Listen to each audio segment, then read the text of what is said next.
Hey guys, welcome to Java Journeys. I'm Jeff Morris.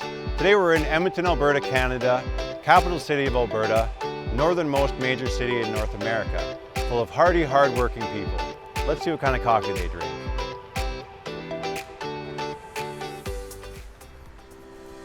First up, starting with the origin of coffee in Yemen, Mokha Coffee House. Let's go check it out.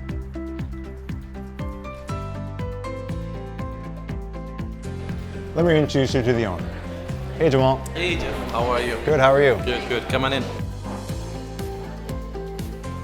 So what made you pick the name Mokha Coffee House? The name came from the port of Mokha. It's a port in Yemen where the coffee came out to the world. Before that, it was just basically in Ethiopia, Yemen. From there, the coffee houses start existing. It's called coffee house. Basically, it's your home. It's where people gather, where people have conversations, debates. And so I thought I want to build something similar to that where people can come and sit and socialize, talk politics, talk anything. And I felt like in Edmonton, we needed something that can highlight that. I always felt there is a need for a place where people can come and get together. I had a hard time finding that, and I always thought it has to be done. It has to be done. I want to create a hub for the community, for people to get together and socialize, just hang out. And that's why it's a big space. I did not try to make it smaller. I want it to be bigger so more people can come and enjoy their time here. I came from a big family where we had people over all the time. Our house is never empty, always people coming in and out. That's how I picture my life will be. I wanted people to come. I wanted people to come and hang out here and enjoy it. Everything was created here very organically, very welcoming. From the seats to the plants, it's not too crowded, more comfortable. I want people to feel like they're coming to their friend's house, to their family friends. Like I want them to feel like they're coming to a place where they can be themselves, they can be comfortable. What do you think sets you apart from other coffee shops? I like to think outside the box. I like to be different. I like to always take the risk. I created a bigger space, more seating, more staff, no music. I don't want any distraction. I want people to come in, talk, socialize, study. That's why I kept music away. I wanted people to be comfortable here with no distraction. What originally got you into coffee? Since I was a child, I was the one who went to pick up the coffee for my dad, and I always liked the smell of coffee when I used to go to the roastery and order my dad's coffee. I used to like the smell of the roasting, and I used to snack on the beans sometimes, and I used to steal some sips from my dad's coffee cup, and little by little I got hooked, and then from there it became part of my life. For the past few years, I've been more interested in roasting coffee and knowing more about the coffee beans origins. So I went and I did training, and I learned more about coffee. I read about coffee. I read more and more, and the more I read, the more I'm in love with it. I try to be a little bit more creative when I choose my beans. I like something more exotic, like from Uganda, Guatemala, Ethiopia. I try to bring the Yemeni beans, but I also try to bring a lot of the African beans, some South American beans. Can you tell us a bit about your roasting philosophy or approach? For roasting, I feel like we always try to roast about light to medium. I feel like that's how you get more of the flavors. And we're always trying different things. We trying to go a little lighter, a little darker. Every bean has its own character and its own flavors, I would say. So we're not scared to try. We always try, find something different with every bean. And every bean, it has something to offer. Our tea is the Adani tea, which is this very authentic Yemeni tea. We make it out of black tea and spices, and we add evaporated milk to it. We boil it for like 45 minutes, so it takes time to make, but the result, it's unbelievable. Like it's something everybody had to try. I grew up drinking it as a child, and I thought it has to be on the menu for sure. And it is actually the most popular drink by far. Every item that I have here, I either tried it somewhere else during my travels, or I liked it personally, so I had to bring it here. It's something me and my wife, we actually worked on. We like things real. We like organic things. Every single thing, every single corner of this place has been thought about. We invest so much time and effort and thinking. We like to support our community. We like to keep everything within the community. We outsource all our stuff within the city or in Alberta in general. We do actually host some of the community workshops and gatherings. I don't want it to be just a business. I don't want it to be just about numbers and money. I want it to be part of the community. The kind of people who come here, I have from the older to the younger, all races, all walks of lives, and that's what I like. I try to create something for everybody. I try to create something more for like family. I want it to be the place where people get together. When they think about an idea, I want it to come from here. When they think about doing something or being creative, coming here, I want it to be the center of the community. It's reminiscent of visiting your friends and family, and that culture is what I grew up in. You feel that in any Middle Eastern home. The hospitality, the inviting environment, you feel it from every single staff member, and you feel that here. You feel that when you come in here. You hear just a buzz of people talking and laughing, and so I think a lot of people are drawn to that community. It's not just business, it's like place with soul. It's like family. Everyone who comes here, everyone finds here like something unique and special for themselves. So once you come here, you want to come here again and again and again.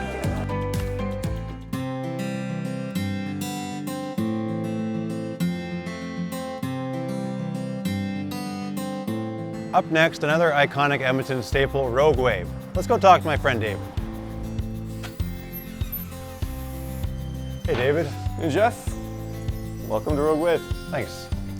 So what made you pick the name Rogue Wave? So the reason why we chose Rogue Wave is we see what we're doing as our take on third wave coffee. So it's kind of like the Rogue Wave way of third wave coffee. Yeah. So Dave, who's actually roasting about 20 feet from us, we had a real interest in roasting coffee when we were 20, 21 in the undergrad years. And we built a roaster, stainless steel roaster. Very first roast had a good fire out of it. Didn't do anything with the business, and then a number of years later, after we both had different life experiences, you get a little older and you realize if not now, then when.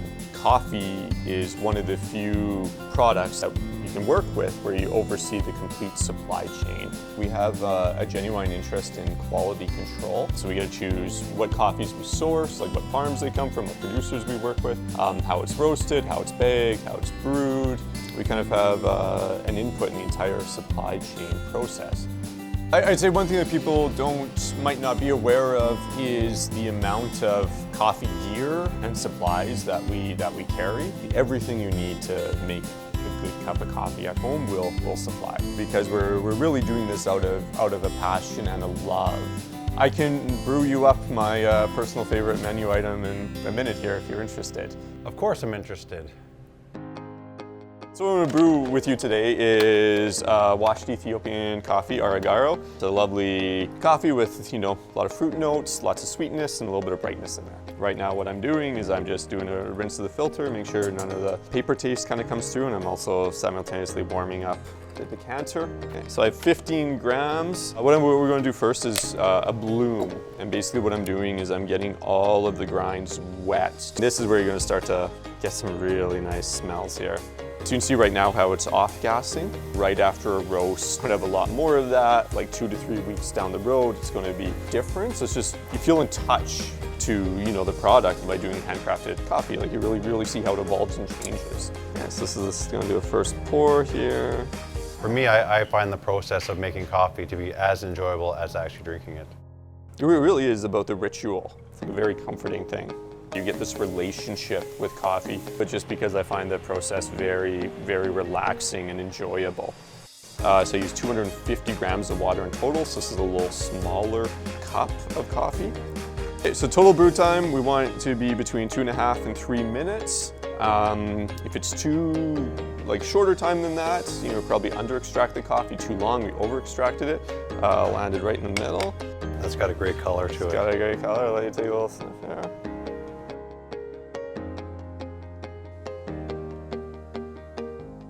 Listen a cup. Oh, that's very good. All right. We're here with a bit of a coffee celebrity, maybe even world celebrity, Ply. How's it going? I'm doing well. Thank you for having me. So take me through some of your coffee competition experience. So I have been competing since the beginning of 2019. Start here actually right here in Edmonton. Since then, I have been competing in various coffee competitions, including hand brewing, barista competition, which is espresso, AeroPress competitions. I do specialize mainly in Brewer's Cup, which is manual brewing coffee. And I love just meeting new people and then getting to make new friends and make really good coffee sometime as well. So can you show us where the magic happens? I can definitely do that. And a little interesting Rogue Wave tidbit. The other Dave, we go back to grade 7. So this is our production roaster here. We're just developing, roasting the coffee, basically caramelizing the sugars in the bean. So we do about 4 to 5 roasts an hour on this machine. Our roasting philosophy is to try and get out of the way of the bean. If there are these inherent flavor notes in the bean, we want the roasting for you not even to really be aware of the roasting process in there. Like all you're kind of getting hit with is the flavor. Fruit flavors to come forward, or the chocolate flavors, or like the nuttiness to be properly developed in there. Producers, the growers, they put so much effort into properly growing and harvesting these coffees that we want to do them justice. But we're looking for coffee that has, say, a unique story to tell. So, for example, if we're bringing in a coffee from Ethiopia, we want it to kind of showcase just how good an Ethiopian coffee can be. The unique characteristics of coffee grown in that region, that they really come through in the cup. This is the first time I've actually seen different coffee filters for different roasts. A light roast coffee, you might want a different filter than if you're going with a darker roast coffee, or if you lean towards like a natural processed coffee. Filter will have different flow through rates, so how quickly the water will flow through it. Different thickness, so filters that are a little thicker, silky. We have a pretty extensive line of coffee filters. And it's also really fascinating because you can brew the same coffee, the same parameters, the same recipe, and you can switch up the filter and you get a very different tasting coffee. This is such an awesome experience. Thanks for taking me through it, Dave. Oh, you're most welcome, Jeff. Thank you so much for coming in. I hope you learned and enjoyed learning about Rogue Wave Coffee, and I hope you come back again. Thanks, I definitely will.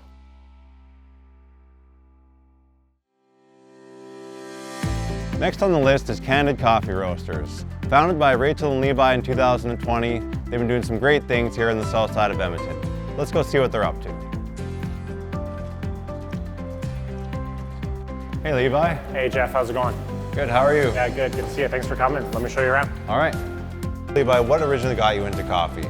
So I've been drinking coffee since I was in grade 10-ish, and I started in like sports performance. So I went on a recruiting visit for volleyball, and this guy was telling me that he roasts his own coffee in a popcorn machine. So I bought an air popper and some green beans from a local place in town, and I started roasting coffee at home. And I drink it, and I have no memory if it was good or bad. But it wasn't until I stopped playing volleyball, moved back to Edmonton, I had a bunch of time on my hands, so I really dove into the coffee scene. Cold brew really got me interested in coffee, and then eventually I worked for a local roaster in town, started roasting for them, and eventually I just kind of realized I wanted to work for myself, make my own decisions, kind of live and die by my own sword. Started my own business with my wife, and here we are. Our definition of candid is honest and sincere. You're coming in here, this place is set up like a living room. You're coming into our home, and we want it to feel like that. If someone comes into your home, you want to present your best, like you want to make sure the meal is great, you want to make sure the food and drink is great. But we're in an industrial area in southeast Edmonton, so we definitely have a lot of business owners, a lot of blue collar, just like hardworking folks, and we definitely try to emulate that. I view roasting as a trade, being a barista, definitely a trade. We like to work hard like everyone else does around here, but we also understand that you can have your community within your work area. It's definitely a third space. I mean, we have people who come here every morning before they open their own businesses. So I definitely like acting as that place between home and work and life, where you can just be your authentic self, just grab a cup of coffee and just have like a bit of a vacation in the day, a break in the day that's well needed, and that you can feel cared for. The regulars we have are like fiercely loyal, and we love them, and our staff like really get along with them. So the community we've created here, I think I'm really proud of. Can you tell us a little bit about the Candid Coffee Club? Yeah, this is ridiculous. I don't know, we have a group of guys who come in here in the morning, and we've like jokingly called like the Candid Coffee Club. Ah, that's a very elite and secretive club.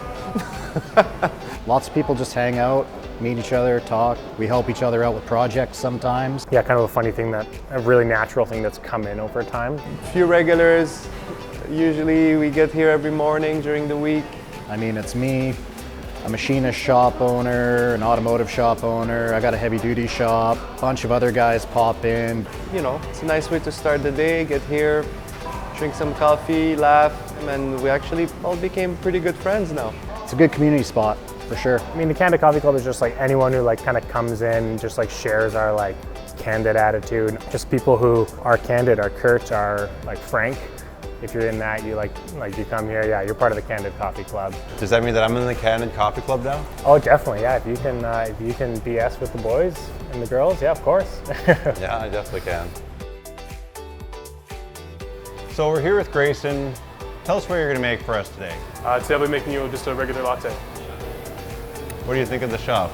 The shop's nice. Its owner's really nice, which is different from a lot of other small business restaurant owners. You probably have already met some of the regulars. They are, without a doubt, one of the best parts of the job. Oh yeah. Oh, that's really good. Great work, man. Thank you, thank you. That's great, but what if I wanted something cold? I could definitely do the rose matcha cold foam. What even is matcha?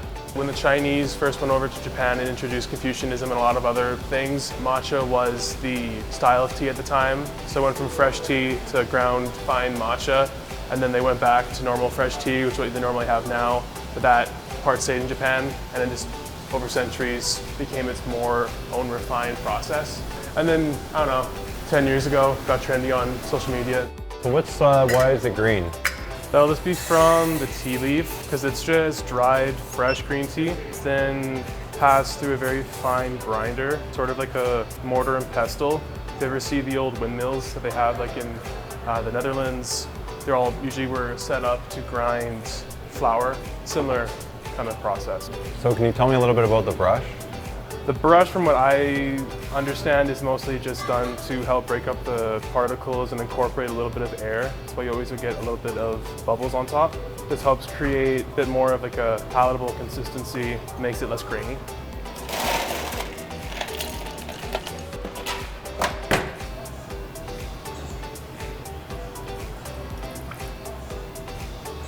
And so what's the stuff you're adding? Xanthan gum. This will be for the cold foam. So it goes from just plain old milk to being a bit of a thicker consistency, kind of like a smoother, less frothy whipped cream.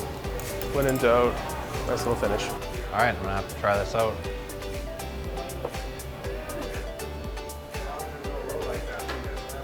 Oh, that's really nice. I like that a lot. It's sort of like a green tea, but with more like texture and like richness to it. Hey, thanks a lot, Grayson. Absolutely. Appreciate it.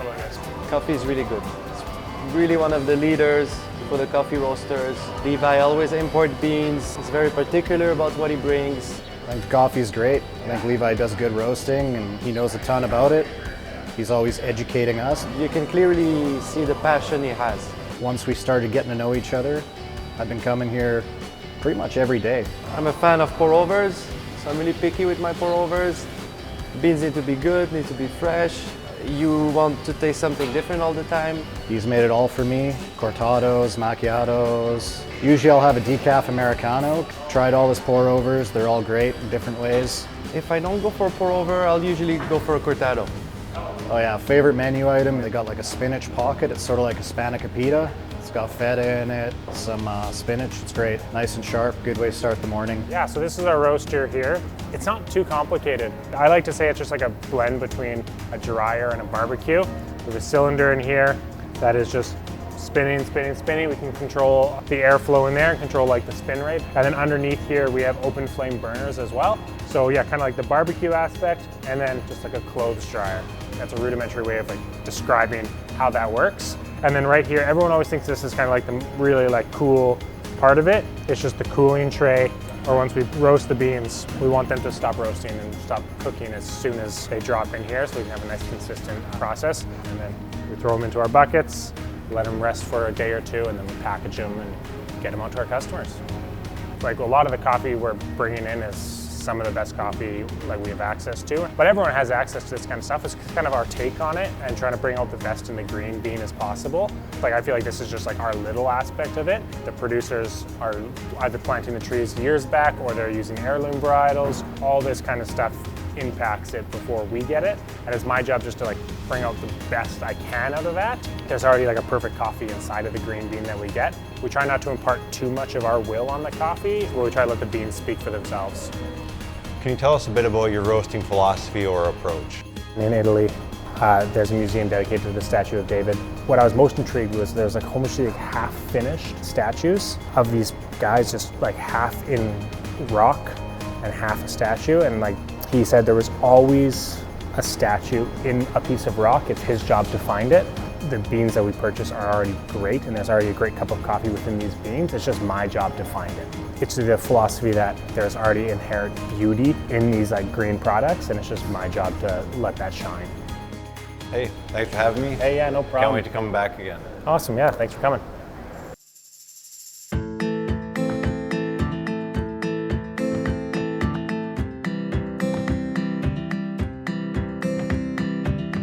Last but not least, Ace Coffee Roasters. Located in the university area, just off of White Ave. Been around since 2017. Let's go check them out. Hey Joe. Hey Jeff, welcome to Ace. How you doing, man? Good man, how are you? Good to see you. Let's check this place out. You bet, buddy. So Joe, what got you into coffee roasting? Initially, what was interesting and what set my curiosity into coffee was the whole idea of fostering community, mostly exposure to cafes and coffee bars that were sort of an inspiration and commonplace for me at the time. So we found this really interesting sort of like vibe that coffee created with people and the energy in certain spaces. Coffee created sort of like an interesting dynamic in the community, how it fostered community, how people would congregate to certain coffee bars that I liked at the time, and how that whole sort of idea of going for coffee became somewhat of a daily ritual. And from there, it kind of just evolved to being interested in the technical side of extracting coffee. It became more of a need and a want to create our own sort of like coffee brand and coffee style in an artisan way. So we wanted to sort of take what was interesting about coffee and what we liked about coffee and create something that we felt was underserved in the market. And then I started to gain sort of a lot of interest on the technical side of coffee, from equipment brewing and philosophies in making coffee. It would have been around 2009 that it became apparent to me that I wanted to launch our own brand in lieu of what was out there in the market. And I wanted to sort of create a style of coffee that was our own style of coffee and that was different from what other people were doing. We decided and we came to this concept of ACE, which was more an attitude in developing coffee in a way that we felt the coffee community was looking for a style of coffee that would be more approachable and definitely more pleasing on the palate. Can you tell us a bit about your roasting philosophy or approach? We carefully select our coffees because most people in specialty coffee, which is all we use, scores of 85 to 90. I think what we really are driven by here at ACE is to create a very consistent roast profile. So we don't really look to be trendy and offer green profiles that are popular within the local coffee community. We rather look for certain types of green origin coffees that will work for creating this consistent portfolio of coffees that ACE has become known for. So you mentioned the roasting scores. I'm not really quite familiar with that. Can you explain a bit more about what that means? It's one of those things where they rate coffees and they score coffees, and a Q grader will score the coffees. Outstanding coffees are 90 scores and above. Those are coffees that would cost you in a cup $9 to $10. And oftentimes, most times we don't consider those coffees, but we're trying to create coffees that are approachable and affordable. So we want to be able to sort of offer coffees that are excellent. That's scores from 85 to 89.9. Certainly coffees that are above, average quality and just below the greatest coffees in the world. So we need to sort of source out coffees that will work for our different profiles and what we're trying to create. We actually look for coffees that are considered high quality by the scores, but also taste good in the cup. And we look for clarity, sweetness, low acidity, because that's kind of become part of our signature to our coffee, and coffees that just taste great. Our milk-based espresso drinks are our most popular. Lattes, cappuccino, cortado, anything with milk, espresso-based. And they've always tended to be the most popular drinks in the market. And that's because it has a specialty feel to them, and people really like that warmth of the milk and that whole texture of milk and espresso combined. It's very nice and comforting, and it seems to be our most popular drink. That makes sense. That's one of my favorite drinks too. Yeah. What's a drink that you think doesn't get enough love?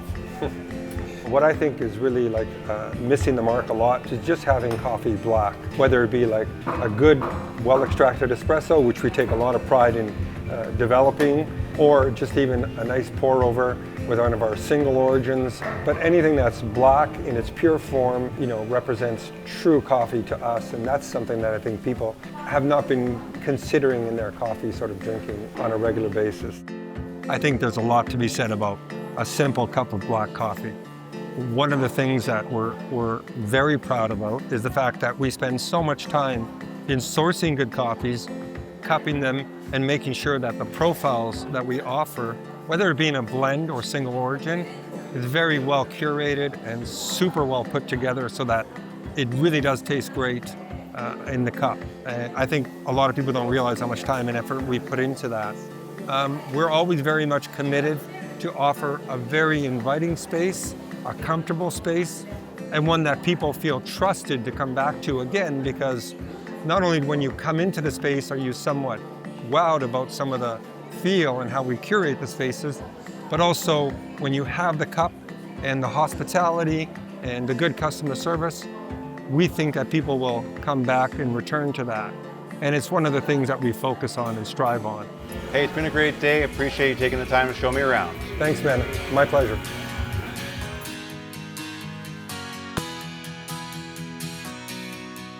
Thanks for joining us in Edmonton on our Java journey.